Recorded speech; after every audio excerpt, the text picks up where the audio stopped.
Aula 03, Lei nº 14.133 de 2021.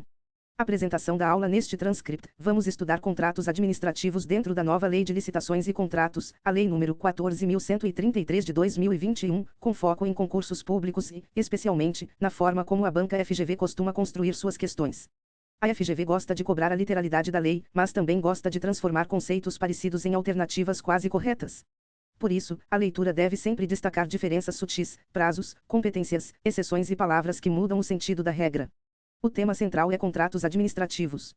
Isso inclui noções introdutórias, principais espécies contratuais, convênios, características, solenidades, cláusulas exorbitantes, garantias, duração, responsabilidades, recebimento do objeto, pagamentos, extinção, nulidades, alterações, alocação de riscos, equilíbrio econômico-financeiro, teoria da imprevisão, meios alternativos de resolução de controvérsias, infrações, sanções, recursos, controle das contratações e Portal Nacional de Contratações Públicas.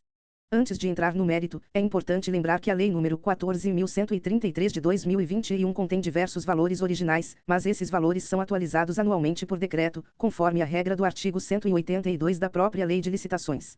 O material trabalha com uma tabela atualizada pelo Decreto nº 12.807 de 2025. Para fins de prova, há uma pegadinha: algumas bancas podem cobrar a literalidade da Lei nº 14.133 de 2021, enquanto outras podem cobrar os valores atualizados por decreto. A FGV costuma cobrar norma vigente e contexto atualizado quando o edital assim permite, mas também pode usar a literalidade legal em itens fechados. Portanto, o candidato deve saber a lógica e, quando possível, conferir o edital. No material, os valores atualizados são apresentados assim, em forma de tabela. Para grande vulto, o valor atualizado é de R$ 261.968.421,04. Para a situação especial de melhor técnica e preço, o valor atualizado é de R$ 392.952,63. Para a simplificação da documentação de habilitação para produto de pesquisa e desenvolvimento, o valor atualizado também é de R$ 392.952,63. Para a dispensa de licitação em razão do valor nas obras, nos serviços de engenharia e nos serviços de manutenção de veículos autômatos, o valor atualizado é de R$ 130.984,20. Para a dispensa de licitação em razão do valor nas compras e demais serviços, o valor atualizado é de R$ 65.492,11. Para a dispensa de licitação de produtos para pesquisa e desenvolvimento, no caso de obras e serviços de engenharia, o valor atualizado é de R$ 392.952,63. Para afastamento das regras de somatório de valores na dispensa relativa à manutenção de veículos autômatos, o valor atualizado é de R$ 10.478,74. Para contrato verbal, o valor atualizado é de R$ 13.098,41. Para prestação de contas dos convênios, contratos de repasse e instrumentos congêneres, o valor atualizado é de R$ 1.646.430,90. Para a FGV, os valores mais sensíveis são os limites de dispensa por valor, o limite do contrato verbal, o conceito de grande vulto e a diferença entre valor original da lei e valor atualizado por decreto. A questão pode dizer que o contrato verbal é admitido até R$ 10.000, seguindo a literalidade originária, ou pode trabalhar com o valor atualizado. Em uma prova que use a lei seca sem atualização, o valor original pode aparecer. Em uma prova pós-atualização, a tendência é que se cobre o valor atualizado, quando o edital não limitar a literalidade. O mais importante é entender que a atualização anual existe. Conceito de contrato e contratos da administração. Contrato, em sentido geral, é acordo de vontades com objetivo determinado, no qual as partes ajustam obrigações. Em linguagem simples, um contrato existe quando duas ou mais partes combinam uma prestação e uma contraprestação. Uma parte se compromete a fazer, dar ou não fazer algo, enquanto a outra assume outra obrigação correspondente. Quando a administração pública participa da relação contratual, temos um contrato da administração. Essa expressão é gênero. Significa que todo contrato em que a administração figura como parte pode ser chamado, em sentido amplo, de contrato da administração. Dentro desse gênero, a doutrina costuma separar duas espécies. A primeira espécie é formada pelos contratos privados da administração. A segunda espécie é formada pelos contratos administrativos propriamente ditos.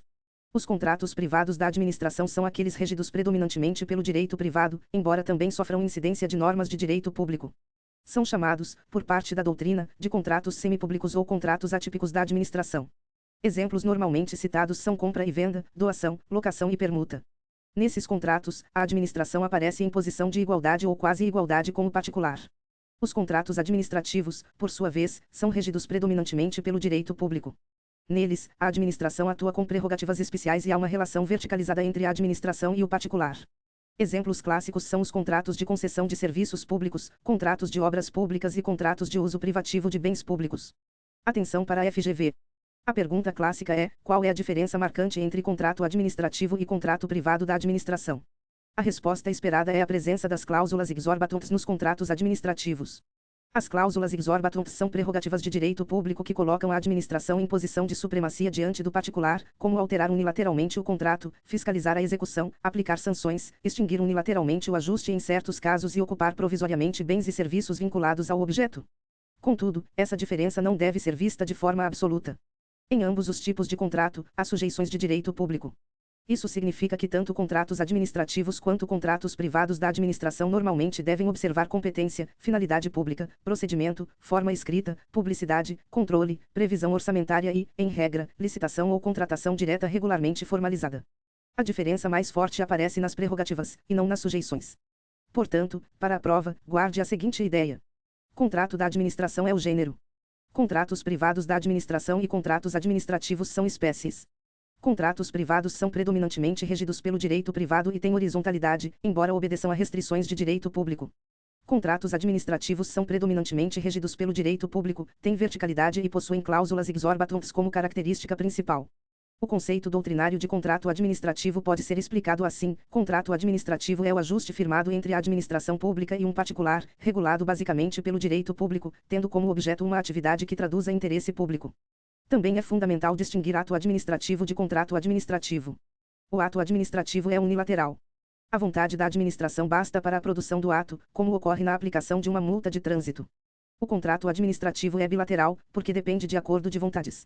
Mesmo que a administração defina previamente a maior parte das cláusulas, o particular precisa aceitar contratar. Legislação aplicável aos contratos. A Constituição de 88 estabelece que compete privativamente à União legislar sobre normas gerais de licitação e contratação para a administração pública direta, autárquica e fundacional da União, dos Estados, do Distrito Federal e dos municípios.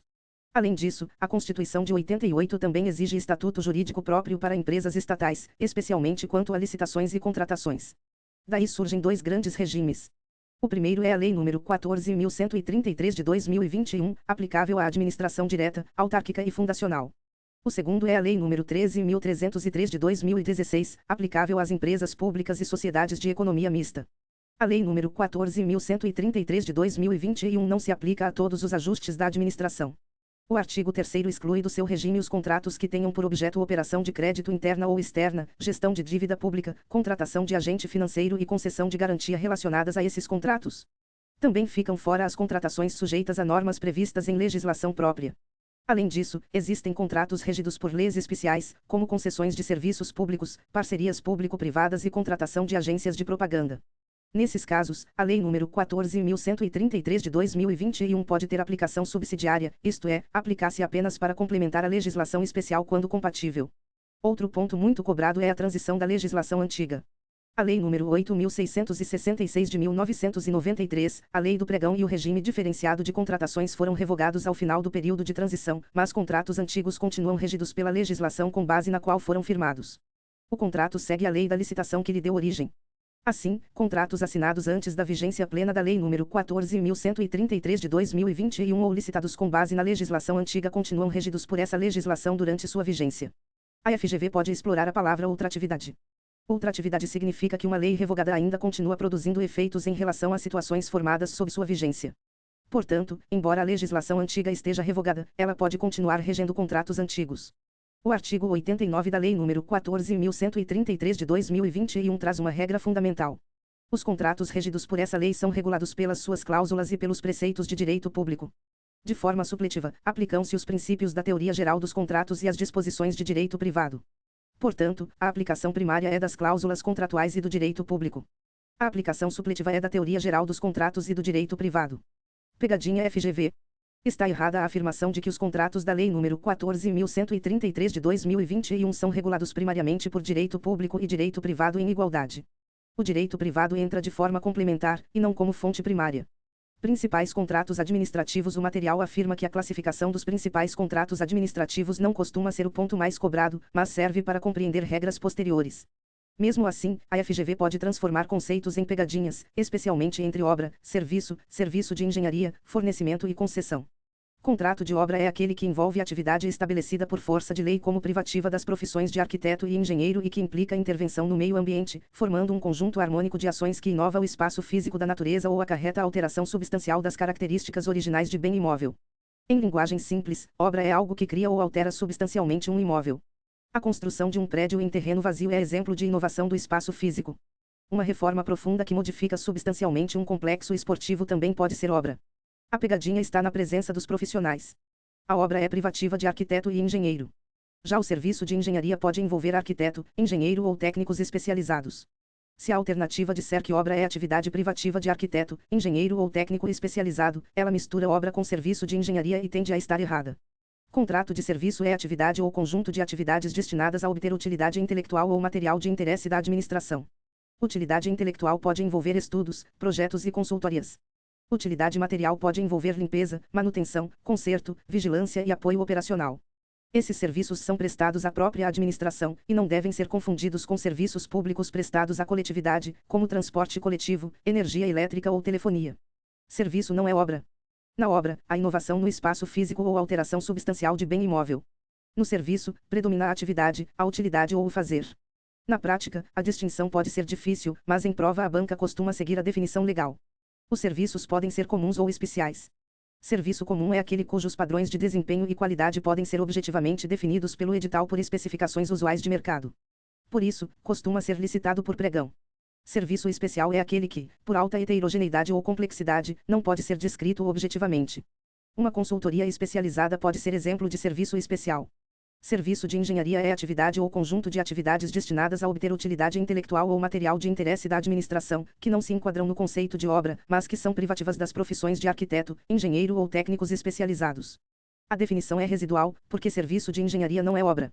Se houver alteração substancial do imóvel, pode ser obra. Se houver manutenção, adequação ou adaptação com preservação das características originais, pode ser serviço de engenharia. Serviço comum de engenharia é objetivamente padronizável quanto a desempenho e qualidade, especialmente em manutenção, adequação e adaptação de bens móveis e imóveis, preservando as características originais. Serviço especial de engenharia, por sua complexidade ou heterogeneidade, não é objetivamente padronizável. Os contratos de serviços também podem ser por escopo, também chamados de serviços não contínuos, ou contínuos. Contrato por escopo é aquele em que o contratado deve realizar uma prestação específica em período predeterminado. A conclusão do objeto encerra a finalidade do contrato. A pintura de uma fachada é exemplo. O prazo funciona como referência para exigir a entrega, mas o centro do contrato é o resultado. Serviço contínuo é aquele contratado para manutenção da atividade administrativa, decorrente de necessidade permanente ou prolongada. A limpeza diária de uma repartição é exemplo. A necessidade da administração se renova continuamente. Por isso, nesses contratos, a vigência é definida pelo tempo. Um ponto importante é que um serviço pode ser contínuo para um órgão e não contínuo para outro. O fornecimento de passagens aéreas pode ser contínuo para um órgão que realiza auditorias em várias localidades, mas pode não ser contínuo para outro órgão que viaja apenas ocasionalmente. A natureza contínua depende da necessidade administrativa permanente ou prolongada. Há também serviços contínuos com regime de dedicação exclusiva de mão de obra. Neles, os empregados do contratado ficam à disposição nas dependências do contratante, o contratado não compartilha os mesmos recursos humanos e materiais com outros contratos simultaneamente, e a administração pode fiscalizar a distribuição, o controle e a supervisão dos recursos humanos alocados. Vigilância e limpeza com equipe fixa são exemplos clássicos. Esse conceito é muito cobrado porque gera regras específicas sobre responsabilidade por encargos e repactuação. Nem todo serviço contínuo tem dedicação exclusiva de mão de obra. Um contrato contínuo de fornecimento de passagens aéreas, por exemplo, pode ser contínuo, mas não envolve empregados do contratado fixados nas dependências da administração. Contrato de fornecimento é o contrato de compra. Envolve aquisição remunerada de bens móveis, de uma só vez ou parceladamente. Pode envolver material de escritório, equipamentos, gêneros alimentícios, material de limpeza e outros bens necessários às atividades administrativas. A compra com entrega imediata é aquela cujo prazo de entrega é de até 30 dias da ordem de fornecimento. O fornecimento também pode ser contínuo, quando envolve compras realizadas para manutenção da atividade administrativa e decorre de necessidades permanentes ou prolongadas. Exemplo, fornecimento contínuo de cartuchos, insumos hospitalares ou materiais indispensáveis ao funcionamento do órgão. A Lei nº 14.133 de 2021 também admite o regime de fornecimento e prestação de serviço associado. Nesse regime, além de fornecer o bem, o contratado se responsabiliza por sua operação, manutenção ou ambas, por tempo determinado. Imagine a administração comprando um equipamento de tomografia e, no mesmo contrato, prevendo manutenção do equipamento por 5 anos. Há fornecimento e serviço associados. Quanto aos contratos de concessão, deve-se separar concessão de serviço público e concessão de uso de bem público. A concessão de serviço público envolve delegação da prestação de serviço público de titularidade estatal a um particular. Pode ser concessão comum, concessão precedida de obra pública, concessão patrocinada ou concessão administrativa. Na concessão comum, a remuneração básica decorre da tarifa paga pelos usuários ou de receitas alternativas vinculadas à exploração do serviço. Na concessão de serviço público precedida de obra pública, a obra de interesse público e posterior exploração do serviço ou da obra por prazo determinado para remunerar o investimento. O objeto não é apenas executar a obra, mas também prestar serviço público ao usuário. A concessão patrocinada, prevista na legislação das parcerias público-privadas, combina a tarifa paga pelo usuário com contraprestação pecuniária do poder público. A concessão administrativa, também prevista na legislação das parcerias público-privadas, é contrato de prestação de serviços em que a administração é usuária direta ou indireta, e a remuneração básica vem do poder público. Concessão de uso de bem público é diferente. Nela, a administração faculta ao particular o uso privativo de bem público, para que o utilize conforme a destinação estabelecida. Exemplo, uso de quiosque, loja ou espaço público por particular. Aqui, não há delegação de serviço público de titularidade estatal. Há apenas atribuição do uso privativo de um bem público. A FGV pode cobrar esta diferença. Na concessão de serviço público, o particular presta serviço de titularidade do Estado à coletividade. Na concessão de uso de bem público, o particular explora um bem público em seu próprio interesse, sem prestar necessariamente serviço público. A permissão de serviço público, embora tenha natureza discutida historicamente, é formalizada por contrato de adesão segundo a Lei nº 8.987 de 1995. Para concurso, lembre que permissão é delegação a título precário, mediante licitação, formalizada por contrato de adesão, com precariedade e possibilidade de revogação unilateral pelo poder concedente. Convênios administrativos. Convênios administrativos são ajustes em que as partes buscam objetivo de interesse público recíproco. A diferença mais marcante entre contrato e convênio está no interesse das partes. No contrato, os interesses são diversos ou contrapostos. A administração quer a obra, o serviço ou o fornecimento. O contratado quer receber a remuneração. No convênio, os interesses são comuns e cuinos saduns. As partes cooperam para alcançar o mesmo resultado. Exemplo, se um município contrata uma empresa para construir um hospital, há contrato. O município quer o hospital, e a empresa quer o pagamento. Se a União celebra convênio com um município para construir o hospital, os dois entes querem a realização da obra pública e o atendimento da população. A cooperação e interesse recíproco. A Lei nº 14.133 de 2021 aplica-se aos convênios, acordos, ajustes e instrumentos congêneres no que couber e na ausência de norma específica, na forma de regulamento do Poder Executivo Federal. Isso significa aplicação subsidiária, não aplicação integral automática. O conceito de convênio foi em parte esvaziado por leis especiais. A Lei nº 13.019 de 2014 criou instrumentos próprios para parcerias com organizações da sociedade civil, como termo de colaboração, termo de fomento e acordo de cooperação. Também existem contrato de gestão com organizações sociais e termo de parceria com organizações da sociedade civil de interesse público. Esses instrumentos têm natureza semelhante à dos convênios, pois envolvem cooperação e interesse recíproco, mas recebem nomes próprios por força de legislação específica. Em sentido amplo, convênio é qualquer ajuste entre pessoas administrativas ou entre pessoas administrativas e particulares com interesses recíprocos. Em sentido estrito, convênio é esse tipo de ajuste quando a legislação não atribui nome específico diferente. A Lei nº 14.770 de 2023 acrescentou um regime simplificado para convênios, contratos de repasse e instrumentos congêneres em que a União seja parte, quando o valor global for de até R$ 1.500.000, valor original da lei. Nesse regime, o plano de trabalho aprovado deve conter parâmetros objetivos para caracterizar o cumprimento do objeto, a minuta do instrumento deve ser simplificada e a verificação da execução do objeto ocorre mediante visita de constatação da compatibilidade com o plano de trabalho. Para a FGV, a chave é esta: contrato tem interesses opostos ou diversos, convênio tem interesses comuns, coincidentes e recíprocos. Características dos contratos administrativos. As características dos contratos administrativos são, em geral, presença da administração como poder público, finalidade pública, obediência à forma prescrita em lei, procedimento legal, mutabilidade, natureza de contrato de adesão, natureza intuito persona e presença das cláusulas exorbitantes. A administração aparece como poder público porque atua com prerrogativas especiais, próprias do regime jurídico administrativo. Isso não significa arbitrariedade. Significa que a administração recebe poderes para proteger o interesse público, sempre dentro dos limites legais. A finalidade pública está presente em todos os contratos da administração. Mesmo quando o particular recebe utilidade direta, como na concessão de uso de quiosque em bem público, o contrato deve atender a uma finalidade pública. Pode ser fomentar atividade econômica, oferecer utilidade à população, organizar uso do espaço público ou gerar receita ao poder público. A obediência à forma prescrita em lei é uma das características mais cobradas. Em regra, os contratos administrativos são formais e escritos. Eles devem ser juntados ao processo que originou a contratação, divulgados e mantidos à disposição do público em sítio eletrônico oficial, salvo exceções. O formalismo serve para transparência, controle social e segurança jurídica. O procedimento legal significa que, em regra, o contrato é precedido de licitação. Quando não houver licitação, deve haver contratação direta devidamente formalizada, com fundamento legal. A Constituição de 88, no artigo 37, inciso 21, estabelece a regra da licitação para obras, serviços, compras e alienações, ressalvados os casos especificados na legislação. A mutabilidade significa que o contrato administrativo pode ser alterado. A alteração pode ser unilateral, quando decorrer de prerrogativa da administração, ou consensual, quando depender de acordo entre as partes. Essa mutabilidade existe porque o interesse público pode exigir adequações durante a execução, mas ela não autoriza a administração a desfigurar o objeto nem a romper o equilíbrio econômico-financeiro. A natureza de contrato de adesão decorre do fato de a administração definir previamente as cláusulas. O particular aderir ou não aderir. A minuta do contrato é anexo obrigatório do edital, os órgãos podem instituir minutas padronizadas e a minuta deve ser analisada pelo órgão de assessoramento jurídico. A proposta do licitante influencia preço e condições ofertadas, mas a estrutura contratual é previamente definida pela administração. A natureza intuito personae significa que o contrato é firmado com pessoa específica, escolhida em licitação ou contratação direta. Por isso, em regra, deve ser executado pelo contratado.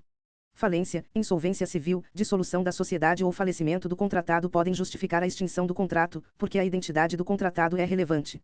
A subcontratação é admitida, mas com cautela. Ela se refere à parcela da obra, serviço ou fornecimento, depende de autorização da administração, e não afasta a responsabilidade da contratada.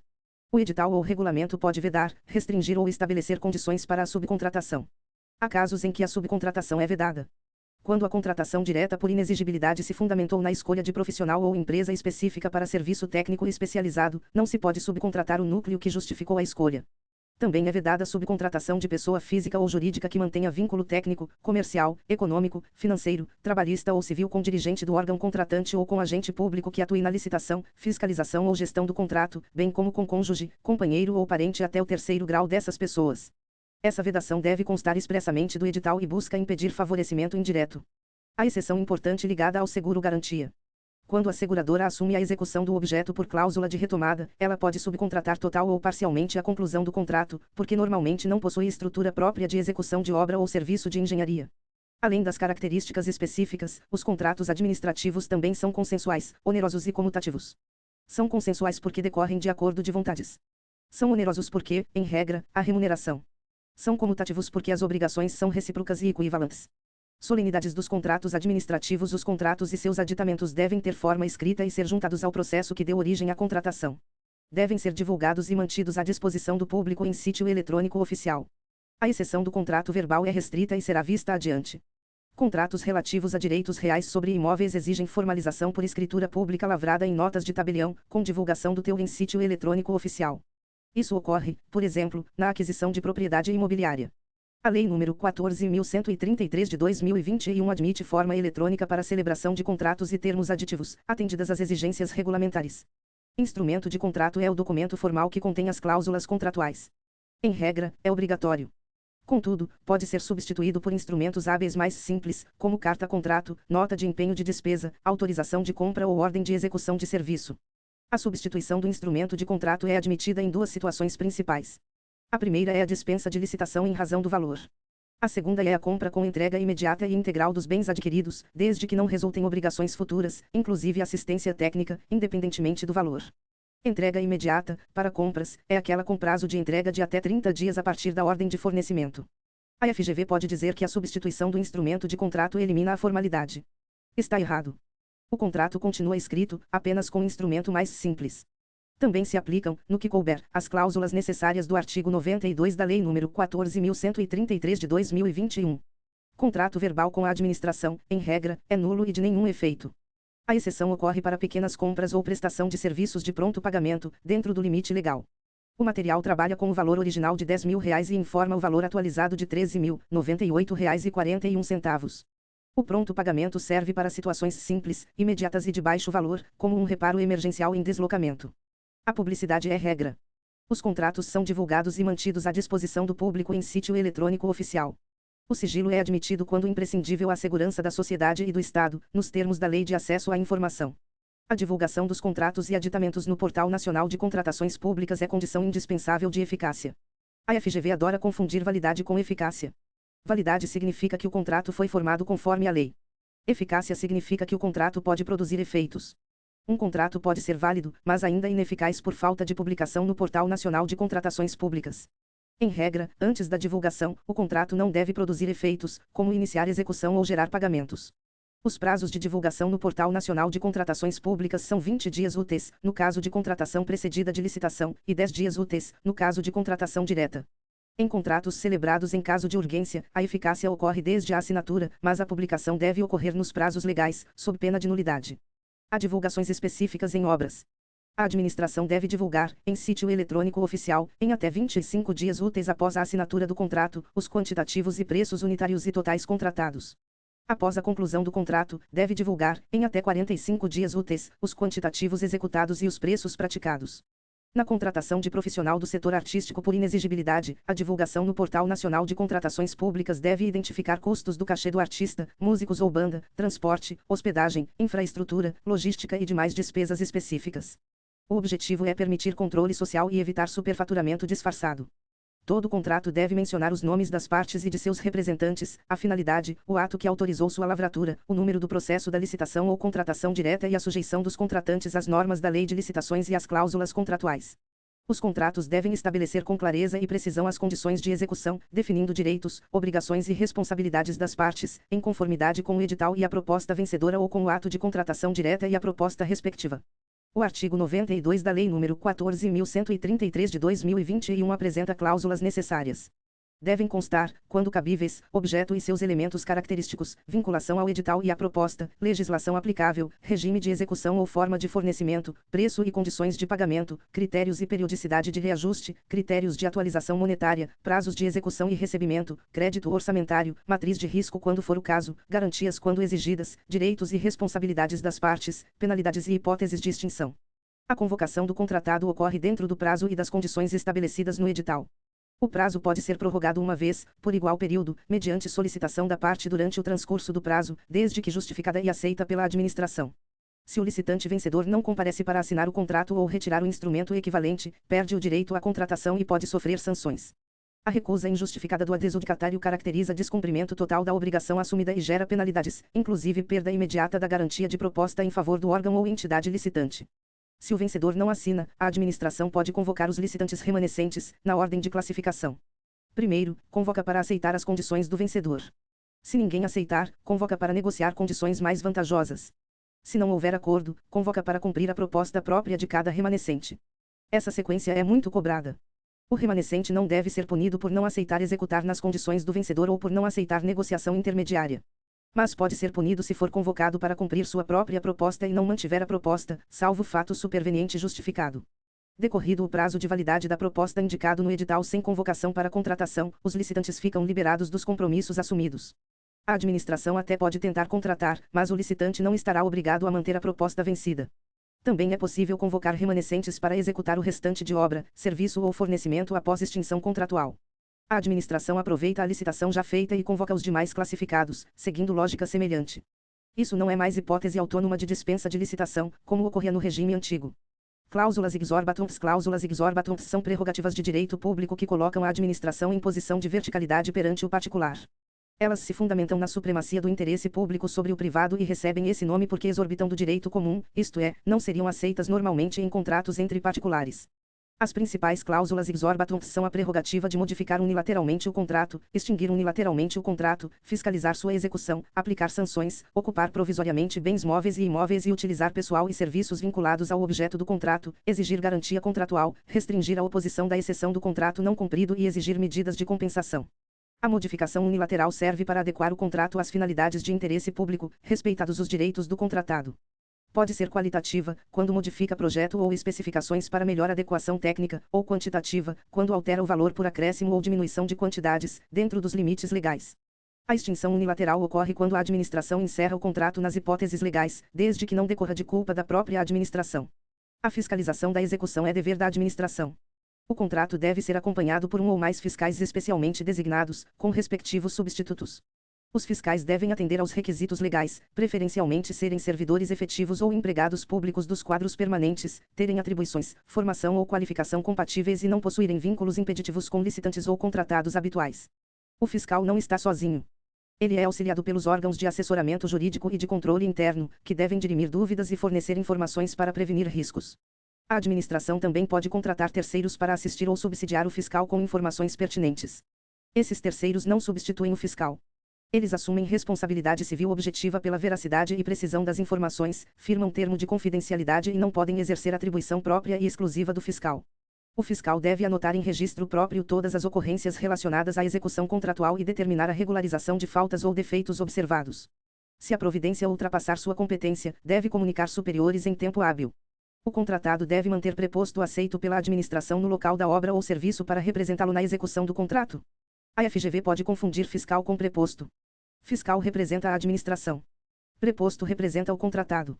A ocupação provisória permite à administração ocupar bens móveis e imóveis e utilizar pessoal e serviços vinculados ao objeto do contrato quando houver risco à prestação de serviços essenciais ou necessidade de acautelar a apuração administrativa de faltas contratuais, inclusive após extinção do contrato.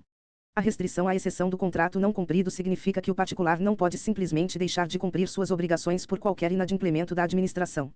Em regra, o contratado deve suportar atraso de pagamento por até 2 meses, contado da emissão da nota fiscal.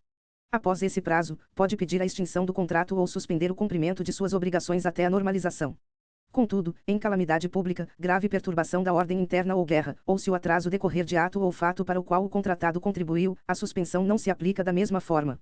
Medidas de compensação podem ser exigidas pela administração em certas contratações, por decisão discricionária, podendo consistir em compensação comercial, industrial ou tecnológica, ou em condições vantajosas de financiamento. Podem ser cumulativas ou não e dependem de regulamentação. Garantia contratual é forma de assegurar que o contratado cumpra suas obrigações.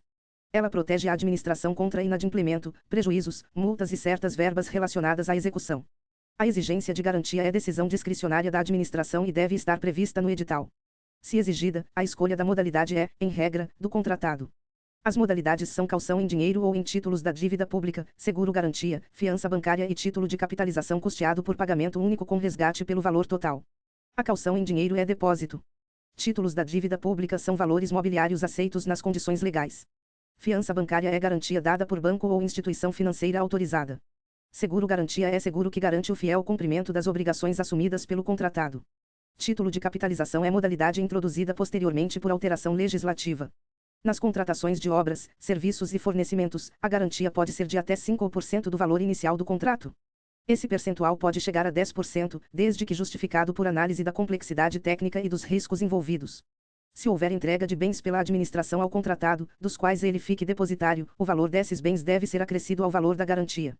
Em serviços e fornecimentos contínuos com vigência superior a 1 ano, a garantia é calculada sobre o valor anual do contrato. O mesmo vale para prorrogações subsequentes. A garantia é liberada ou restituída após a fiel execução do contrato ou após extinção por culpa exclusiva da administração. Se prestada em dinheiro, deve ser atualizada monetariamente. Se o contrato for suspenso por ordem ou inadimplemento da administração, o contratado fica desobrigado de renovar garantia ou endossar a pólice até a ordem de reinício ou o adimplemento da administração. O seguro-garantia tem regras próprias. A apólice deve ter vigência igual ou superior ao prazo do contrato principal e acompanhar suas alterações por endosso. O seguro continua em vigor mesmo se o contratado não pagar o prêmio à seguradora nas datas convencionadas. Nas obras e serviços de engenharia, o edital pode exigir que a garantia seja prestada na modalidade seguro-garantia e prever cláusula de retomada. Cláusula de retomada significa que, se o contratado inadimplir, a seguradora deve assumir a execução e concluir o objeto. Em obras e serviços de engenharia de grande vulto, a garantia em seguro-garantia com cláusula de retomada pode chegar a 30% do valor inicial do contrato. Quando há seguro-garantia com cláusula de retomada, a seguradora firma o contrato e os aditivos como interveniente anuente. Ela pode ter acesso às instalações, acompanhar a execução, acessar auditoria técnica e contábil e pedir esclarecimentos. Se assumir e concluir o objeto, fica isenta de pagar a importância segurada. Se não assumir a execução, paga a integralidade da importância segurada indicada na apólice. A seguradora pode subcontratar total ou parcialmente a conclusão do contrato. Não confunda garantia contratual com garantia de proposta. A garantia de proposta é exigida dos licitantes como requisito de pré-habilitação e fica limitada a 1% do valor estimado da contratação. A garantia contratual é prestada pelo contratado para assegurar a execução. Duração dos contratos. A duração dos contratos pode considerar prazo ou escopo. Contrato de serviço contínuo é firmado por prazo, porque a necessidade se renova. Contrato de obra por escopo é concluído quando o objeto é entregue, ainda que haja prazo para conclusão. Contrato de fornecimento e prestação de serviço associado pode envolver os dois fatores: entrega inicial de bem ou obra e manutenção ou operação por determinado período. A duração deve estar prevista no edital. Deve observar, no momento da contratação e a cada exercício financeiro, a disponibilidade de créditos orçamentários.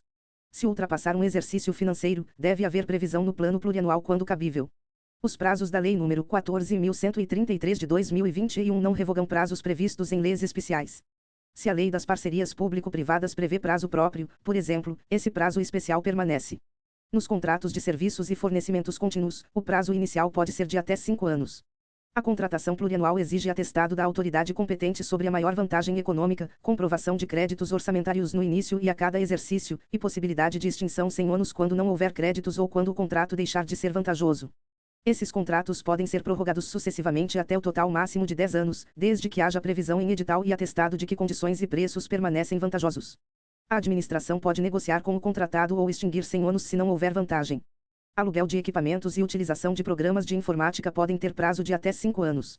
O material chama a atenção para uma dúvida de literalidade. A lei menciona expressamente a aplicação da regra do prazo inicial de até 5 anos, mas não menciona de forma expressa a prorrogação até 10 anos para esses contratos. Para a prova, é prudente observar a literalidade quando a questão for muito fechada. Algumas hipóteses de dispensa de licitação previstas no artigo 75 da Lei nº 14.133 de 2021 podem gerar contratos com prazo de até 10 anos. O material resume essas hipóteses como situações de alta complexidade tecnológica e defesa nacional, materiais de uso das Forças Armadas para padronização, inovação e pesquisa científica e tecnológica no ambiente produtivo, comprometimento da segurança nacional, transferência de tecnologia de produtos estratégicos para o Sistema Único de Saúde e insumos estratégicos para a saúde. Quando a administração é usuária de serviço público prestado em regime de monopólio, o contrato pode ter vigência por prazo indeterminado, desde que se comprove, a cada exercício financeiro, a existência de créditos orçamentários vinculados à contratação. Exemplo típico é fornecimento de energia elétrica por concessionária monopolista local. A pegadinha é afirmar que todo contrato administrativo com prazo indeterminado é vedado. Isso era regra forte no regime antigo, mas a Lei nº 14.133 de 2021 trouxe essa exceção. Nos contratos que gerem receita e nos contratos de eficiência que gerem economia para a administração, os prazos são de até 10 anos quando não houver investimento e de até 35 anos quando houver investimento. Considera-se investimento aquele custeado exclusivamente pelo contratado, que gera benfeitorias permanentes revertidas ao patrimônio da administração ao final do contrato.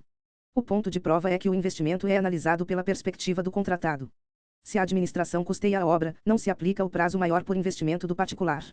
Contratos por escopo têm lógica própria.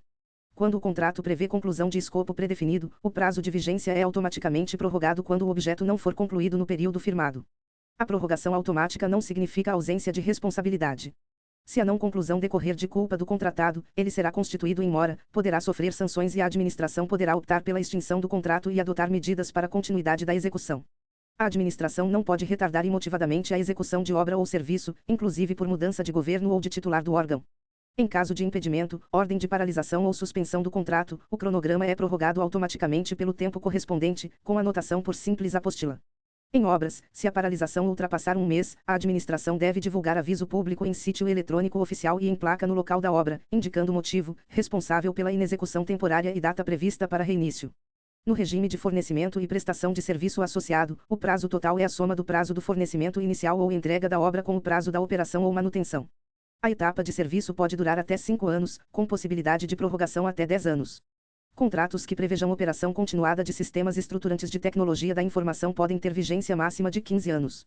Sistemas estruturantes são sistemas de tecnologia da informação fundamentais para planejamento, coordenação, execução, controle ou auditoria de ações estatais, comuns a 2 ou mais órgãos e dependentes de coordenação central. Responsabilidades pela execução e encargos. O contrato deve ser fielmente executado pelas partes. O contratado é obrigado a reparar, corrigir, remover, reconstruir ou substituir, às suas expensas, o objeto que apresentar vícios, defeitos ou incorreções resultantes da execução ou dos materiais empregados. A Lei nº 14.133 de 2021 reforça a responsabilidade objetiva do contratado pela regular execução. No caso de obras, a garantia mínima de 5 anos. Durante esse período, o contratado responde objetivamente pela solidez e segurança dos materiais e serviços executados e pela funcionalidade da construção, reforma, recuperação ou ampliação do imóvel. Se houver vício, defeito ou incorreção, deve reparar, corrigir, reconstruir ou substituir.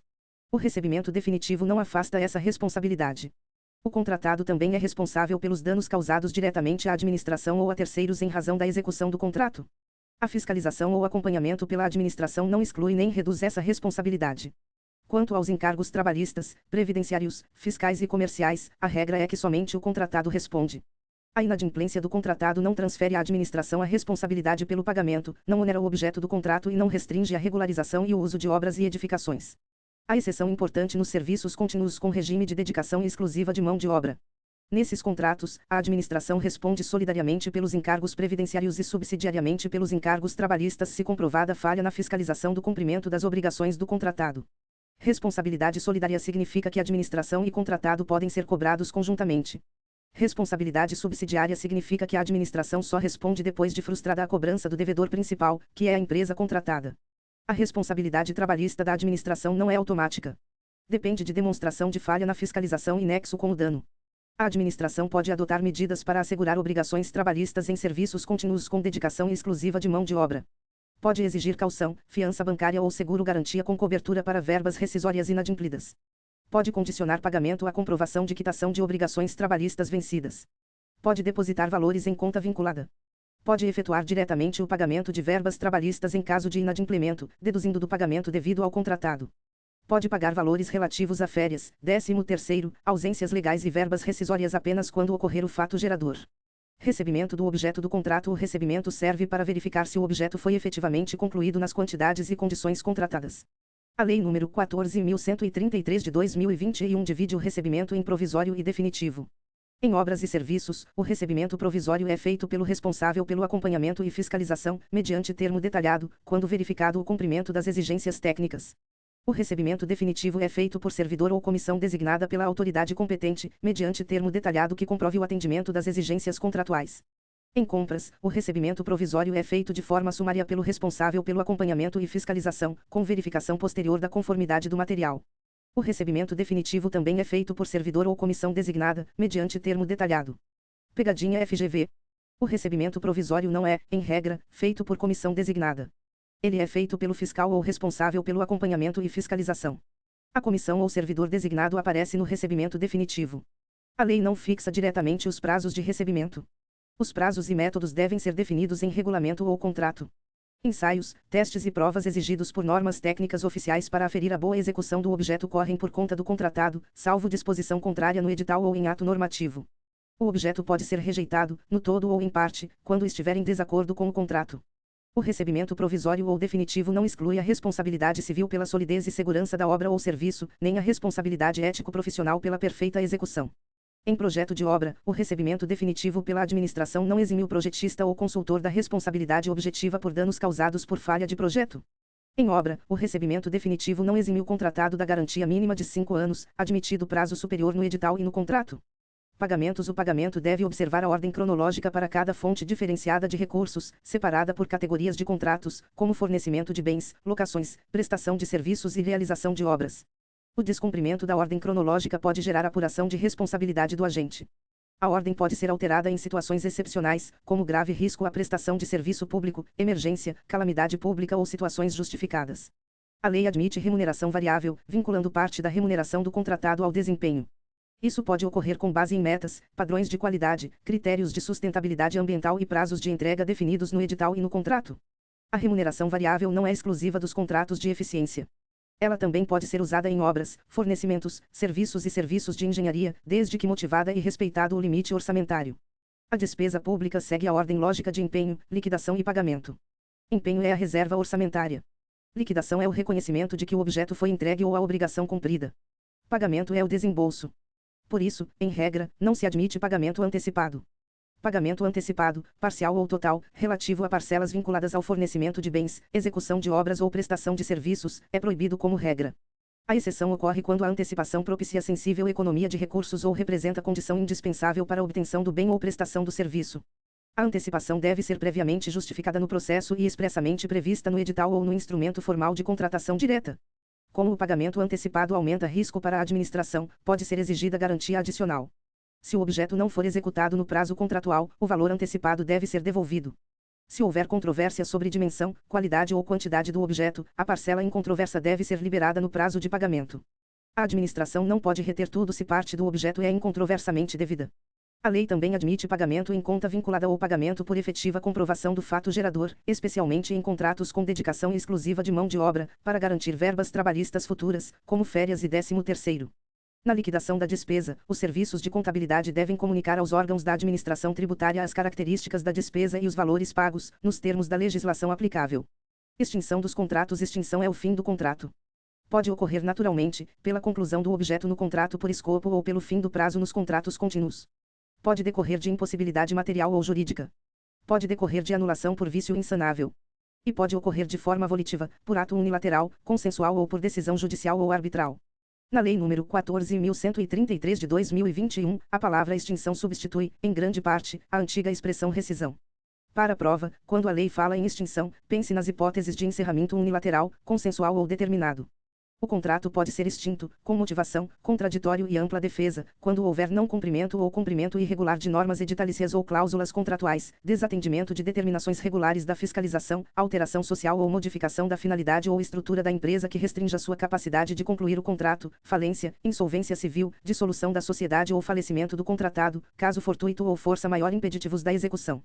Atraso ou impossibilidade de licença ambiental, atraso ou impossibilidade de liberação de áreas sujeitas a desapropriação, desocupação ou servidão administrativa, razões de interesse público justificadas pela autoridade máxima, ou não cumprimento de reserva de cargos para pessoa com deficiência, reabilitado da Previdência Social ou aprendiz. Os emitentes das garantias devem ser notificados no início do processo administrativo de apuração de descumprimento contratual, porque podem ter interesse direto, especialmente quando houver seguro-garantia.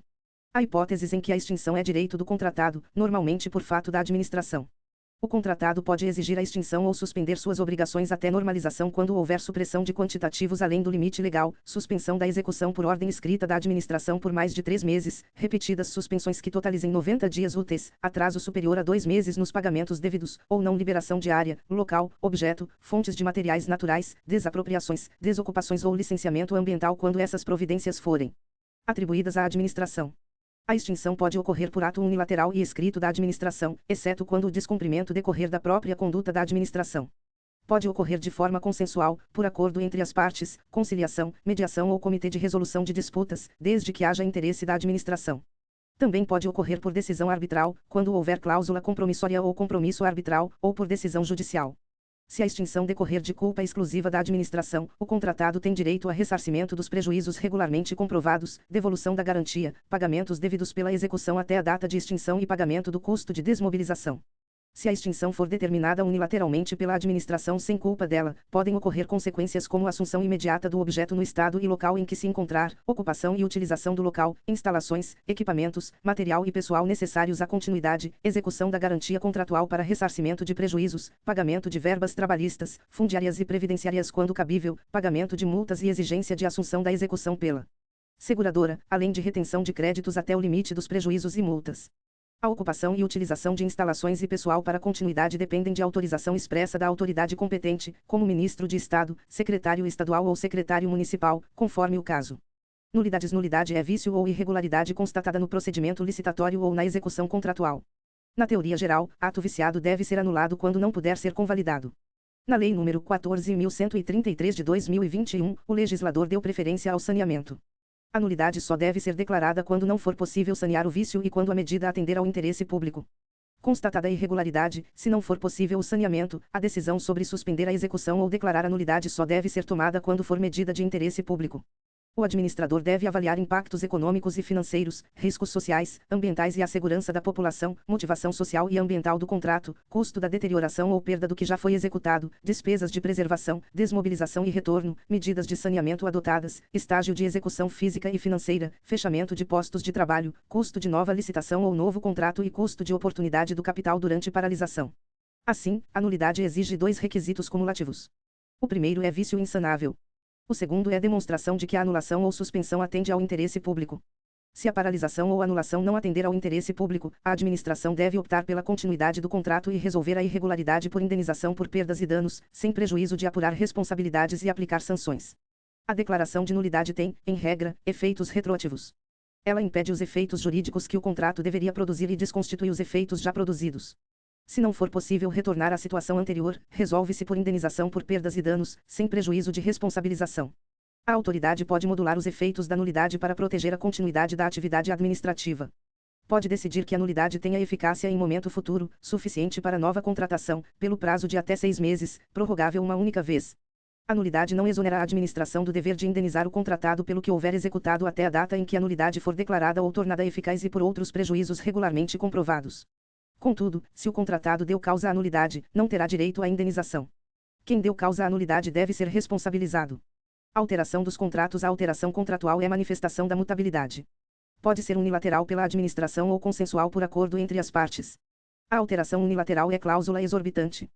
Pode ocorrer quando houver modificação do projeto ou das especificações para melhor adequação técnica aos objetivos, chamada alteração qualitativa. Também pode ocorrer quando for necessária modificação do valor contratual por acréscimo ou diminuição quantitativa do objeto, chamada alteração quantitativa. Nas alterações unilaterais, o contratado é obrigado a aceitar, nas mesmas condições contratuais, acréscimos ou supressões de até 25% do valor inicial atualizado do contrato. No caso de reforma de edifício ou de equipamento, o limite para acréscimos é de 50%, mas o limite de supressões permanece em 25%. A FGV pode explorar o detalhe de que o limite de 50% é apenas para acréscimos em reforma de edifício ou equipamento. Não vale para supressões e não é regra geral para qualquer obra. A alteração unilateral não pode transfigurar o objeto.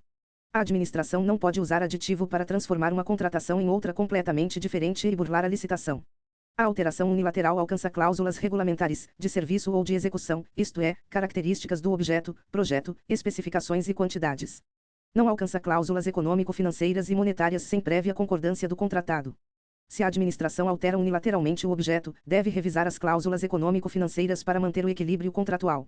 Se alterações em obras e serviços de engenharia decorrerem de falhas de projeto, deve haver apuração de responsabilidade do responsável técnico e adoção de providências para ressarcir os danos causados à administração. A alteração consensual, por acordo das partes, não é cláusula exorbitante. Ela é admitida quando for conveniente substituir a garantia de execução, quando for necessário modificar o regime de execução da obra ou serviço ou o modo de fornecimento por inaplicabilidade técnica dos termos originais, quando for necessário modificar a forma de pagamento por circunstâncias supervenientes, mantido o valor inicial atualizado e vedada a antecipação de pagamento sem contraprestação correspondente, e para restabelecer o equilíbrio econômico-financeiro em caso de força maior, caso fortuito, fato do príncipe ou fatos imprevisíveis ou previsíveis de consequências incalculáveis. Nos contratos de obras e serviços de engenharia, a alteração para reequilíbrio também pode ocorrer quando a execução for obstada por atraso na conclusão de desapropriação, desocupação, servidão administrativa ou licenciamento ambiental, por circunstâncias alheias ao contratado. Alocação de riscos e matriz de riscos. Toda contratação envolve riscos. A análise de riscos é obrigatória na fase preparatória, pois a administração deve identificar fatores que possam comprometer o sucesso da licitação e a boa execução contratual. A matriz de riscos é diferente da análise de riscos. A matriz é cláusula contratual que aloca riscos e responsabilidades entre as partes. Em regra, a matriz é facultativa, mas pode ser obrigatória em certos casos. Matriz de riscos é cláusula contratual que define riscos e responsabilidades entre as partes e caracteriza o equilíbrio econômico-financeiro inicial do contrato. Ela lista eventos supervenientes que possam impactar o equilíbrio econômico-financeiro, prevê quando será necessário aditivo e indica quais riscos cabem ao poder público, ao contratado ou a ambos. A matriz de riscos é obrigatória para obras e serviços de grande vulto e para regimes de contratação integrada e semi-integrada. Fora desses casos, em regra, é facultativa. O edital pode contemplar matriz de alocação de riscos, e o cálculo do valor estimado pode considerar taxa de risco compatível com o objeto e os riscos atribuídos ao contratado. Essa taxa é incorporada ao preço. Se o risco atribuído ao contratado se concretizar, não haverá necessariamente revisão, porque o preço já considerou a alocação. Também podem ser exigidos seguros obrigatórios, com custo incluído na proposta. Os riscos com cobertura de seguradoras devem ser preferencialmente transferidos ao contratado. A lógica é que, se o mercado consegue segurar aquele risco, o contratado pode precificá-lo e contratar cobertura. A matriz define o equilíbrio econômico-financeiro em relação a eventos supervenientes e deve ser observada na solução de pleitos das partes. Quando as condições do contrato e da matriz forem atendidas, considera-se mantido o equilíbrio econômico-financeiro, com renúncia das partes a pedidos de reequilíbrio relativos aos riscos assumidos. A matriz de riscos não contempla duas situações. A primeira é a alteração unilateral feita pela administração. A segunda é aumento ou redução, por legislação superveniente, de tributos diretamente pagos pelo contratado em decorrência do contrato. Essas situações seguem lógica própria, ligada à área administrativa e ao fato do príncipe. Nas obrigações de resultado, a matriz pode estabelecer frações do objeto em que o contratado terá liberdade para inovar em soluções metodológicas ou tecnológicas. Nas obrigações de meio, a matriz pode estabelecer precisamente as frações em que não haverá liberdade de inovação, exigindo aderência à solução predefinida. Equilíbrio econômico-financeiro, reajuste, repactuação e revisão. Equilíbrio econômico-financeiro é a relação estabelecida no momento da contratação entre os encargos assumidos pelo contratado e a contraprestação assegurada pela administração. É a balança do contrato. Se aumentam os encargos sem aumento correspondente da remuneração, ou se diminui a remuneração sem diminuição dos encargos, há desequilíbrio. As cláusulas econômico-financeiras e monetárias não podem ser alteradas sem prévia concordância do contratado. A manutenção do equilíbrio é garantia do contratado, mas também protege a administração quando houver redução de custos. Reajuste em sentido amplo é gênero que engloba reajustamento em sentido estrito e repactuação. Reajustamento em sentido estrito atualiza o preço por índice de correção monetária, normalmente ligado à inflação. Repactuação atualiza custos contratuais em serviços contínuos com dedicação exclusiva de mão de obra ou predominância de mão de obra, mediante demonstração analítica da variação dos custos, especialmente custos trabalhistas decorrentes de acordo, convenção coletiva ou dissídio coletivo. Reajustamento em sentido estrito deve estar previsto no edital, independentemente do prazo de duração do contrato, com database vinculada à data do orçamento estimado. Pode haver mais de um índice específico ou setorial, conforme os insumos. Em serviços contínuos, o reajuste em sentido amplo respeita interregno mínimo de um ano. Se não houver dedicação exclusiva ou predominância de mão de obra, aplicar-se reajustamento em sentido estrito. Se houver dedicação exclusiva ou predominância de mão de obra, aplicar-se repactuação. A repactuação tem duas datas de referência. Para custos decorrentes do mercado, vincula-se a data de apresentação da proposta. Para custos de mão de obra, vincula-se ao acordo, convenção coletiva ou dissídio coletivo ao qual a proposta esteja vinculada. A repactuação exige solicitação do contratado e demonstração analítica da variação dos custos, por planilha ou instrumento coletivo. A administração não se vincula a cláusulas de acordos, convenções ou dissídios que tratem de matéria não trabalhista, participação nos lucros, direitos não previstos em lei ou obrigações aplicáveis apenas a contratos com a administração. A repactuação pode ser dividida em parcelas conforme diferentes anualidades ou diferentes categorias profissionais. Reajuste e repactuação são previsíveis, periódicos, previstos no contrato e não configuram alteração contratual. Por isso, podem ser formalizados por apostila. Revisão é diferente. Revisão é alteração contratual destinada a restabelecer o equilíbrio econômico-financeiro em virtude de alteração unilateral que afete a equação inicial ou de eventos imprevisíveis e extraordinários, ou previsíveis de consequências incalculáveis. A revisão, em regra, é imprevisível, não tem índice prévio e deve ser formalizada por termo aditivo. A FGV pode perguntar: reajuste é apostila, revisão é aditivo. Reajuste e repactuação não são alteração contratual, revisão é alteração contratual. Aditamento é necessário quando há alteração contratual. Em regra, deve observar as mesmas formalidades do contrato, inclusive forma escrita e publicação no Portal Nacional de Contratações Públicas como condição de eficácia. A formalização do termo aditivo é condição para a execução das prestações alteradas. Excepcionalmente, em caso de justificada necessidade de antecipação de efeitos, a formalização pode ocorrer em até um mês. A apostila registra fatos que não constituem alteração contratual, como reajuste ou repactuação previstos no contrato, atualizações, compensações ou penalizações financeiras decorrentes das condições de pagamento, alteração de razão ou denominação social do contratado e empenho de dotações orçamentárias. Nas contratações integradas e semi-integradas, a alteração de valores é restrita. Em regra, é vedada, salvo para restabelecer equilíbrio em caso fortuito ou força maior, por necessidade de alteração de projeto ou especificações a pedido da administração para melhor adequação técnica, desde que não decorra de erro ou omissão do contratado, por alteração do projeto em contratação semi-integrada nos termos legais, ou por evento superveniente alocado na matriz de riscos como responsabilidade da administração. A extinção do contrato não impede o reconhecimento posterior do desequilíbrio econômico-financeiro, com indenização por termo indenizatório. Contudo, o pedido de restabelecimento deve ser formulado durante a vigência do contrato e antes de eventual prorrogação. Inexecução sem culpa e teoria da imprevisão. Os contratos devem ser cumpridos conforme pactuados. Essa ideia é chamada pacta sunt servanda. Porém, os contratos são firmados dentro de determinado contexto. Se as condições mudam profundamente por fatos extraordinários, surge a lógica do rebus sic stantibus, segundo a qual o contrato deve ser cumprido enquanto as coisas permanecerem como estavam na celebração. A teoria da imprevisão, no sentido adotado no material, funciona como gênero que abrange situações extracontratuais, extraordinárias e imprevisíveis, ou previsíveis de consequências incalculáveis, surgidas ou descobertas após a celebração, que causam maior demora, onerosidade excessiva ou impossibilidade absoluta de execução. A consequência pode ser revisão do contrato, alteração de prazos ou valores, ou extinção sem culpa das partes. O material adota 4 espécies: caso fortuito e força maior, fato do príncipe, fato da administração e interferências imprevistas. A doutrina que classifica de modo diferente, mas para prova a preocupação é identificar o efeito, reequilíbrio, suspensão, prorrogação ou extinção sem culpa, conforme o caso.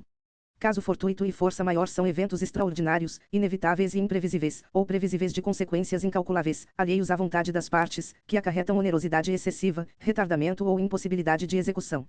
A Lei nº 14.133 de 2021 trata os dois com efeitos semelhantes, então a distinção conceitual não costuma ser decisiva para a prova. Caso fortuito ou força maior pode fundamentar extinção sem culpa quando impedir a execução. Também pode fundamentar alteração consensual para reequilibrar o contrato. E pode justificar, de forma excepcional, alteração em contratação integrada ou semi-integrada. O contratado só pode invocar caso fortuito ou força maior se não contribuiu para o prejuízo. Se uma tempestade imprevisível danifica uma obra que já estava atrasada por culpa do contratado, e se o dano só ocorreu por causa do atraso, o contratado não pode usar o evento para afastar sua responsabilidade. Fato do príncipe é determinação estatal geral, imprevisível ou inevitável, que atinge o contrato de forma indireta ou reflexa e causa oneração excessiva ao particular. Exemplo clássico é criação, aumento, redução ou extinção de tributo ou encargo legal que repercuta nos preços contratados. A mudança pode elevar ou reduzir o preço, porque o reequilíbrio vale para mais ou para menos. Fato da administração é ação ou omissão do poder público como parte contratante, que incide direta e especificamente sobre o contrato, retardando ou impedindo a execução. Exemplo, atraso na liberação do local da obra, falta de desapropriação necessária, atraso superior a 2 meses em pagamentos, suspensão por ordem administrativa além dos limites legais. Aqui o impacto é direto no contrato. A diferença entre fato do príncipe e fato da administração é essencial. Fato do príncipe é ato estatal geral, que atinge o contrato reflexamente. Fato da administração é conduta específica da administração contratante que atinge diretamente o contrato. Interferências imprevistas são ocorrências materiais que já existiam quando o contrato foi celebrado, mas não eram conhecidas pelas partes, e aparecem durante a execução de modo excepcional e surpreendente, dificultando ou onerando extraordinariamente o contrato. Exemplo, projeto indicava solo arenoso, mas a execução revela solo rochoso. Diferentemente do caso fortuito, a situação já existia, apenas era desconhecida. Em regra, não impede a execução, mas gera adequação de preços e prazos. Meios alternativos de resolução de controvérsias. A Lei nº 14.133 de 2021 admite meios alternativos de prevenção e resolução de controvérsias. Podem ser utilizados especialmente conciliação, mediação, comitê de resolução de disputas e arbitragem. A expressão legal é exemplificativa, portanto não se limita necessariamente a esses instrumentos. Esses meios se aplicam a direitos patrimoniais disponíveis.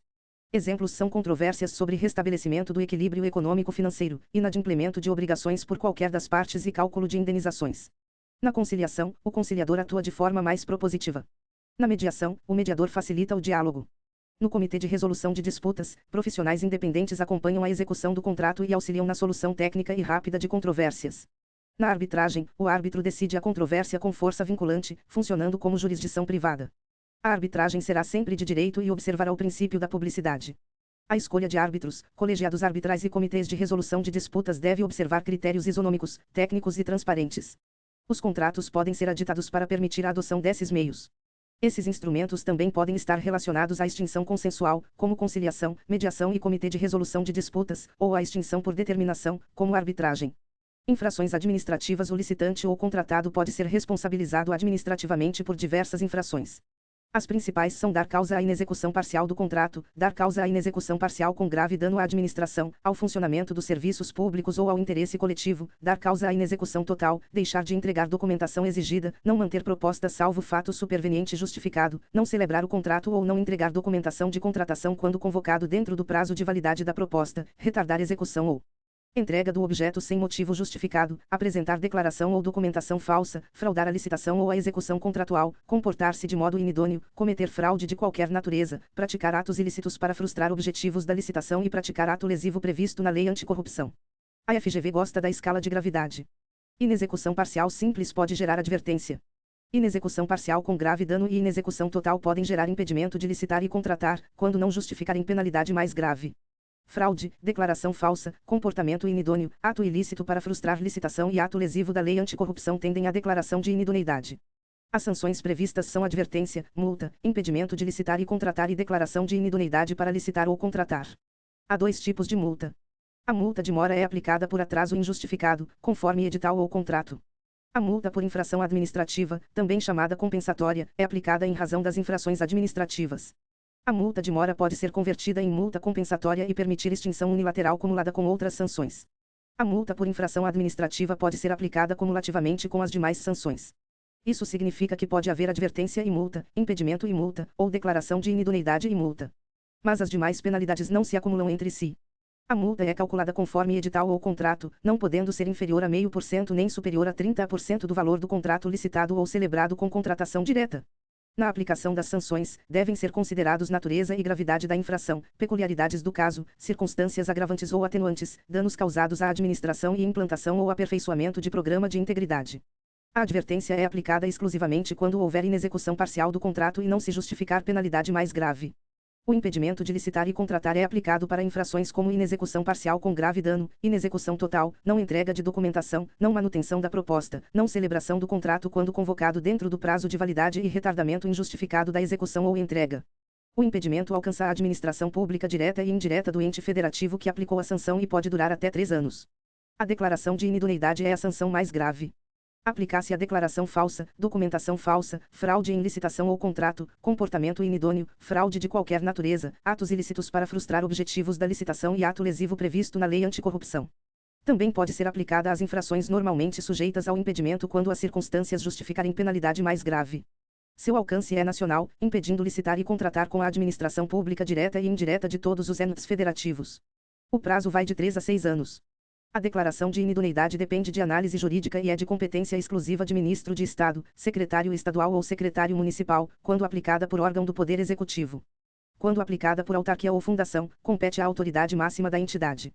Nos poderes legislativo e judiciário, Ministério Público e Defensoria Pública, compete à autoridade de nível hierárquico equivalente, conforme regulamento. A aplicação de sanções não exclui a obrigação de reparar integralmente o dano causado à administração. Ressarcimento não é sanção, é recomposição do patrimônio público. Procedimento de apuração, prescrição e reabilitação. A aplicação de penalidade exige contraditório e ampla defesa. A lei não definiu procedimento específico para a advertência, mas não se admite sanção sem defesa. Para a multa, a administração deve conceder defesa ao interessado no prazo de 15 dias úteis, contado da intimação. Não há necessidade de comissão específica. Para impedimento de licitar e contratar e declaração de inidoneidade, é necessário processo de responsabilização. O processo é conduzido por comissão composta de 2 ou mais servidores estáveis. Em órgão ou entidade sem servidores estatutários, a comissão será composta por 2 ou mais empregados públicos do quadro permanente, preferencialmente com pelo menos 3 anos de serviço no órgão ou entidade. O licitante ou contratado é intimado para apresentar defesa escrita e especificar provas no prazo de 15 dias úteis. Se houver produção ou juntada de provas indispensáveis, há prazo de 15 dias úteis para alegações finais. Provas ilícitas, impertinentes, desnecessárias, protelatórias ou intempestivas devem ser indeferidas por decisão fundamentada. Quando o ato for infração administrativa na Lei de Licitações e também ato lesivo na Lei Anticorrupção, a apuração e o julgamento ocorrerão conjuntamente nos mesmos autos, observando o rito e a autoridade competente definidos na Lei Anticorrupção. A personalidade jurídica pode ser desconsiderada sempre que utilizada com abuso de direito para facilitar, encobrir ou dissimular atos ilícitos ou provocar confusão patrimonial. Nesse caso, os efeitos da sanção alcançam administradores e sócios com poderes de administração, pessoa jurídica sucessora ou empresa do mesmo ramo com coligação ou controle, de fato ou de direito, com o sancionado. A prescrição ocorre em 5 anos, contados da ciência da infração pela administração. O prazo é interrompido pela instauração do processo de responsabilização. Interrupção significa que o prazo zera e recomeça. O prazo é suspenso pela celebração de acordo de leniência previsto na Lei Anticorrupção ou por decisão judicial que inviabilize a conclusão da apuração. Suspensão significa que o prazo congela e depois retoma de onde parou. A reabilitação permite que o licitante ou contratado punido com impedimento ou declaração de inidoneidade volte a licitar e contratar. Ela é requerida perante a autoridade que aplicou a penalidade e exige requisitos cumulativos: reparação integral do dano causado à administração, pagamento da multa, transcurso de prazo mínimo, cumprimento das condições de reabilitação definidas no ato punitivo e análise jurídica prévia composição conclusiva. O prazo mínimo para reabilitação é de 1 ano no impedimento de licitar e contratar e de 3 anos na declaração de inidoneidade. Se a infração envolveu declaração ou documentação falsa, ou ato lesivo previsto na Lei Anticorrupção, também se exige implantação ou aperfeiçoamento de programa de integridade. A execução da multa e das indenizações tem autoexecutoriedade limitada. Primeiro, desconta-se dos pagamentos eventualmente devidos pela administração ao contratado. Se for insuficiente, desconta-se da garantia contratual. Se ainda houver diferença, cobra-se judicialmente. O excedente não pode ser simplesmente executado administrativamente sem limite. Os órgãos e entidades dos poderes executivo, legislativo e judiciário de todos os entes federativos devem informar, no prazo máximo de 15 dias úteis da aplicação da sanção, os dados das penalidades aplicadas, para publicidade no Cadastro Nacional de Empresas Inidôneas e Suspensas e no Cadastro Nacional de Empresas Punidas. Impugnações, pedidos de esclarecimento e recursos. Impugnação é a contestação de irregularidade no edital. Pedido de esclarecimento é a solicitação de explicação sobre termos do edital. Qualquer pessoa pode impugnar edital ou pedir esclarecimento, não apenas licitantes. O pedido deve ser protocolado até 3 dias úteis antes da data de abertura do certame.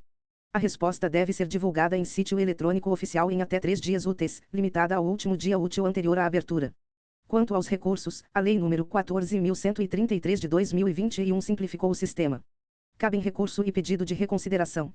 O recurso, em regra, tem prazo de 3 dias úteis, contado da intimação ou lavratura da ata, contra deferimento ou indeferimento de pré-qualificação ou inscrição em registro cadastral, julgamento das propostas, habilitação ou inabilitação, anulação ou revogação da licitação e extinção unilateral do contrato.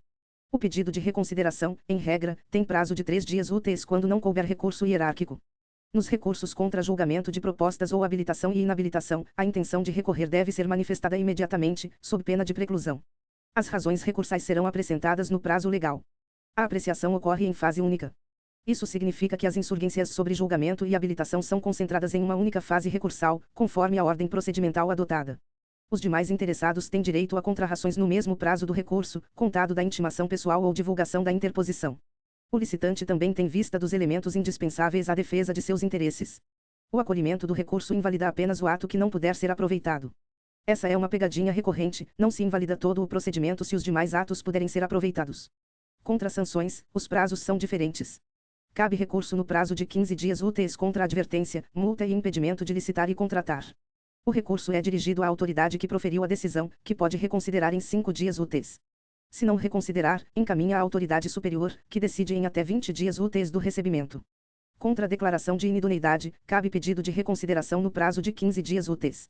Ele é dirigido à própria autoridade que aplicou a penalidade, e deve ser decidido em até 20 dias úteis. Recurso e pedido de reconsideração têm efeito suspensivo até decisão final da autoridade competente. A autoridade deve ser auxiliada pelo órgão de assessoramento jurídico. Controle das contratações. As contratações públicas devem se submeter a práticas contínuas e permanentes de gestão de riscos e controle preventivo, inclusive com tecnologia da informação, além de controle social. A alta administração do órgão ou entidade é responsável pela implementação dessas práticas. A lei trabalha com linhas de defesa. A primeira linha é formada por servidores e empregados públicos, agentes de licitação e autoridades que atuam na governança do órgão ou entidade. A segunda linha é formada pelas unidades de assessoramento jurídico e de controle interno do próprio órgão ou entidade. A terceira linha é formada pelo órgão central de controle interno da administração e pelo Tribunal de Contas. A FGV pode afirmar que o Tribunal de Contas é primeira linha por ser protagonista do controle externo. Está errado. Tribunal de Contas é terceira linha.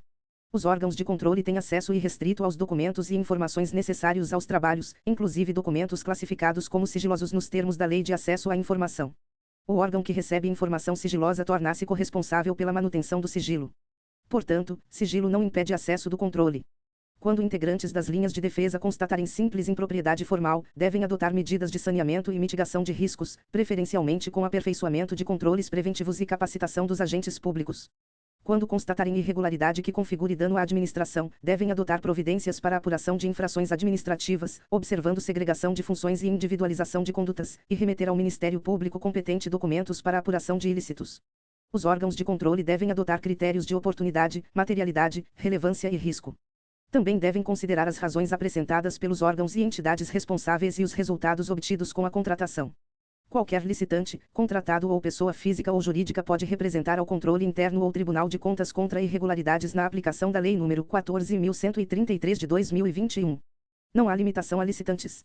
Quanto à suspensão cautelar do processo licitatório, o Tribunal de Contas, ao suspender cautelarmente, deve pronunciar-se definitivamente sobre o mérito da irregularidade no prazo de 25 dias úteis, contado do recebimento das informações prestadas pelo órgão ou entidade, prorrogável uma única vez por igual período.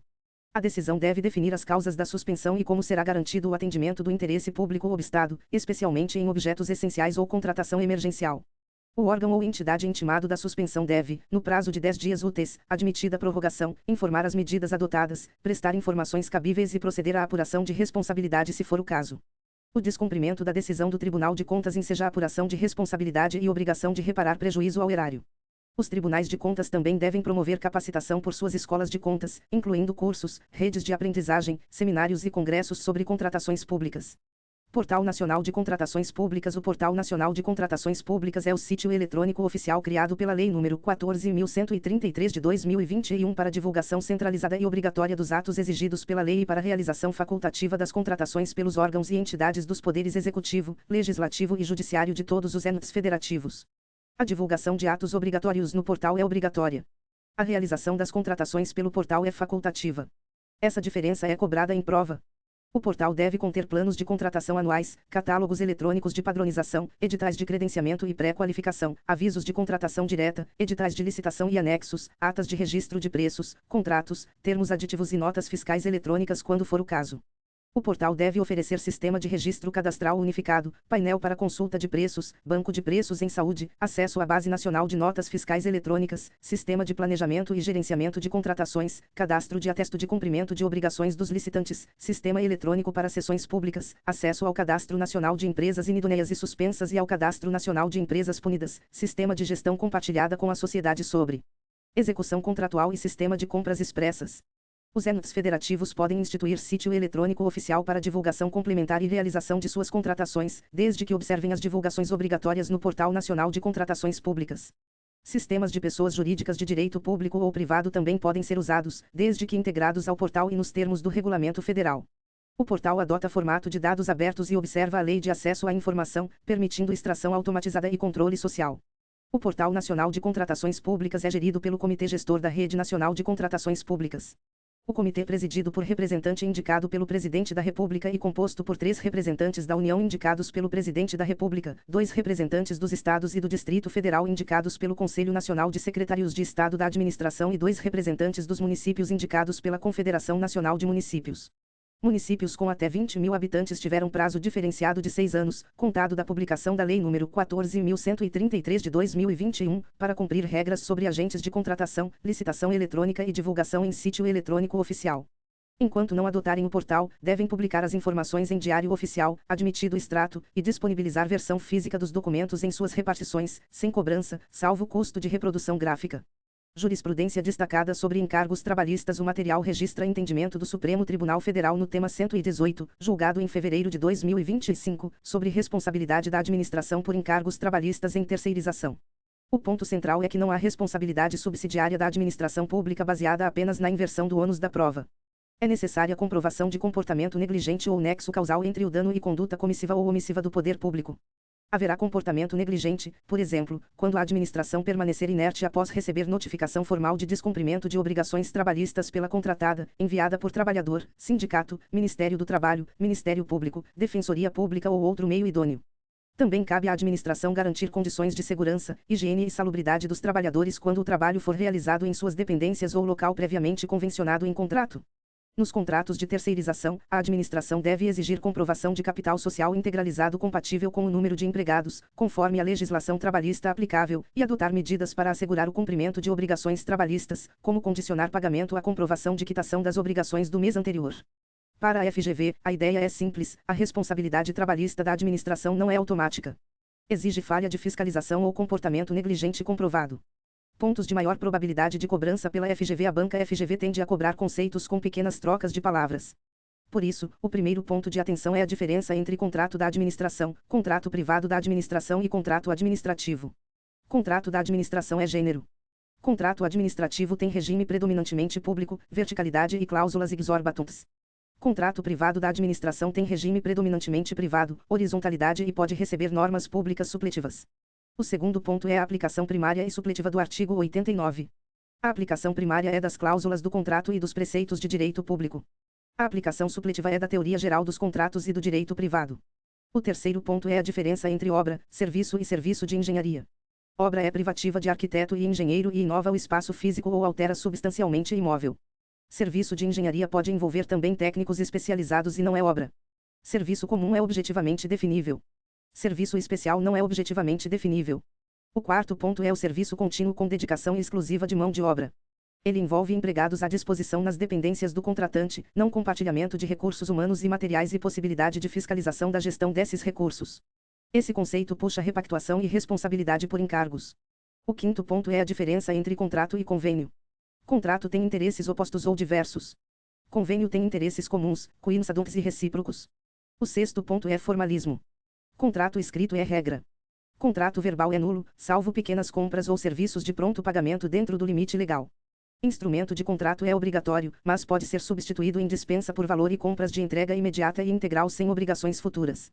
Entrega imediata é até 30 dias. O sétimo ponto é publicação no Portal Nacional de Contratações Públicas. Publicação é condição de eficácia, não de validade. O prazo é 20 dias úteis para licitação e 10 dias úteis para contratação direta. Em urgência, a eficácia começa na assinatura, mas a publicação posterior é obrigatória sob pena de nulidade. O 8º ponto é convocação de remanescentes. Primeiro, remanescente é chamado para aceitar as condições do vencedor. Depois, se ninguém aceitar, vem negociação. Por fim, se não houver acordo, cada um é chamado conforme sua própria proposta. A contratação de remanescente para concluir objeto após extinção não é mais hipótese de dispensa de licitação. O 9º ponto é cláusulas exorbitantes. Elas incluem alteração unilateral, extinção unilateral, fiscalização, sanção, ocupação provisória, garantia, restrição à exceção do contrato não cumprido e medidas de compensação. O 10º ponto é garantia. A administração decide se exige garantia, o contratado escolhe a modalidade, em regra. O limite geral é 5%, podendo chegar a 10% por complexidade e riscos. Em obras e serviços de engenharia de grande vulto com seguro-garantia, pode chegar a 30%. Garantia de proposta é diferente e tem limite de 1%. O 11º ponto é duração. Serviços e fornecimentos contínuos têm prazo inicial de até 5 anos e total de até 10 anos. Serviço público em monopólio, quando a administração é usuária, pode ter prazo indeterminado. Contrato que gera receita ou contrato de eficiência tem até 10 anos sem investimento e até 35 anos com investimento. Contrato por escopo é automaticamente prorrogado quando o objeto não for concluído, sem afastar mora e sanções se houver culpa do contratado. Sistemas estruturantes de tecnologia da informação podem chegar a 15 anos. O 12º ponto é responsabilidade. Contratado responde objetivamente por vícios de execução e danos causados. Em obras, a garantia mínima de 5 anos. Encargos trabalhistas, previdenciários, fiscais e comerciais são, em regra, do contratado. Em serviço contínuo com dedicação exclusiva, a administração responde solidariamente por encargos previdenciários e subsidiariamente por trabalhistas se houver falha comprovada na fiscalização. O 13º ponto é recebimento. Provisório é feito pelo fiscal ou responsável pelo acompanhamento. Definitivo é feito por servidor ou comissão designada. Em compras, o provisório é sumário. Recebimento não afasta responsabilidade civil, técnica ou garantia de obras. O 14º ponto é pagamento. Ordem cronológica é regra. Pagamento antecipado é exceção e exige sensível economia ou condição indispensável, justificativa prévia e previsão no edital ou instrumento de contratação direta. Parcela incontroversa deve ser paga. O 15º ponto é extinção. Exige motivação, contraditório e ampla defesa.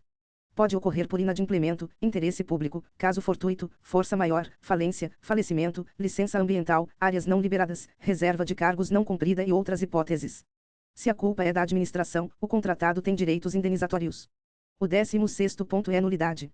Vício deve ser saneado quando possível. Nulidade exige vício insanável e interesse público na anulação. Efeitos são retroativos como regra, mas podem ser modulados por até 6 meses, prorrogáveis uma vez, para continuidade administrativa. A administração indeniza o contratado pelo que executou, salvo se ele deu causa à nulidade. O 17º ponto é alteração. A alteração unilateral pode ser qualitativa ou quantitativa. Limite geral de 25% para acréscimos e supressões. Reforma de edifício ou equipamento admite acréscimo de 50%, mas supressão continua 25%. Não pode transfigurar o objeto. Cláusula econômico-financeira não é alterada unilateralmente sem concordância do contratado. O 18º ponto é equilíbrio econômico-financeiro. Reajuste em sentido estrito é a inflação por índice. Repactuação é para serviços contínuos com dedicação exclusiva ou predominância de mão de obra, por variação analítica de custos. Reajuste e repactuação são apostila. Revisão é aditivo. O 19º ponto é teoria da imprevisão. Caso fortuito e força maior são eventos extraordinários alheios às partes. Fato do príncipe é ato estatal geral que atinge o contrato indiretamente. Fato da administração é ação ou omissão específica da administração contratante que atinge diretamente o contrato. Interferência imprevista é situação material preexistente, desconhecida e descoberta na execução. O 20º ponto é sanções. Advertência é para inexecução parcial simples. Multa pode ser aplicada a qualquer infração e cumulada com outras sanções, no limite de 0,5% a 30%. Impedimento alcança o ente federativo aplicador por até 3 anos. Declaração de inidoneidade alcança todos os entes por 3 a 6 anos e tem competência especial. O 21º ponto é processo sancionador.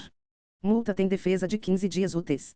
Impedimento e inidoneidade exigem processo de responsabilização com comissão de 2 ou mais servidores estáveis, defesa em 15 dias úteis e, se houver produção de provas, alegações finais em 15 dias úteis. Prescrição é de 5 anos da ciência da infração, interrompida pela instauração do processo e suspensa por leniência ou decisão judicial impeditiva. O 22º ponto é recurso. Recurso geral tem prazo de 3 dias úteis. Sanções têm prazo de 15 dias úteis. Contra a declaração de inidoneidade cabe pedido de reconsideração, e não recurso hierárquico. Recurso e reconsideração têm efeito suspensivo. Intenção de recorrer em julgamento e habilitação deve ser imediata. O 23º ponto é controle. Primeira linha é quem atua na contratação. Segunda linha é assessoria jurídica e controle interno do órgão. Terceira linha é órgão central de controle interno e Tribunal de Contas. O Tribunal de Contas pode suspender cautelarmente e deve decidir em 25 dias úteis do recebimento das informações, prorrogáveis uma vez. O 24º ponto é Portal Nacional de Contratações Públicas. Divulgação centralizada é obrigatória. Realização das contratações pelo portal é facultativa. O portal reúne planos, catálogos, editais, avisos, atas, contratos, aditivos, notas fiscais e sistemas de gestão. Fechamento para memorização em áudio. Para fechar, pense nos contratos administrativos como uma relação jurídica bilateral em que a administração contrata para atender ao interesse público, mas atua com poderes especiais. Esses poderes especiais são as cláusulas exorbitantes. Porém, todo poder especial vem acompanhado de limites, finalidade pública, legalidade, motivação, contraditório, equilíbrio econômico-financeiro, publicidade e controle. A FGV costuma trocar o detalhe. Ela troca eficácia por validade. Troca fato do príncipe por fato da administração. Troca reajuste por revisão. Troca impedimento por inidoneidade. Troca prazo de 3 dias úteis por 15 dias úteis. Troca primeira linha de defesa por Tribunal de Contas. Troca contrato por convênio. Troca obra por serviço de engenharia. Troca recebimento provisório por recebimento definitivo. O aluno que domina as distinções vence a questão. A frase final para guardar é esta. Nos contratos administrativos, a administração tem prerrogativas para proteger o interesse público, mas deve respeitar a lei, o procedimento, a motivação, a publicidade, a ampla defesa, o equilíbrio econômico-financeiro e a responsabilidade pelos atos praticados.